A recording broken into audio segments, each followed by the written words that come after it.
So we have our two ramps. We have our curved and our straight line ramp. If we release a ball down, the two of them at the same time, conservation of energy tells us something about how fast they should be going, but conservation of energy doesn't tell us anything about which one should get there first. For that, we need to think about kinematics. If we release one down the straight line ramp, we get about 1.3 meters per second. If we release it down the curved ramp, we get about 1.3 meters per second. So same speed once they get to the bottom.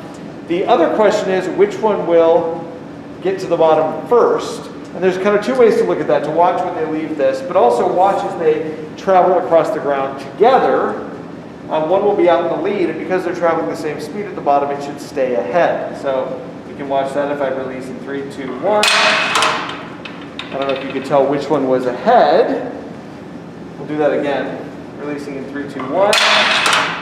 The curved ramp was ahead when it got to the bottom, and it stayed ahead as it went across.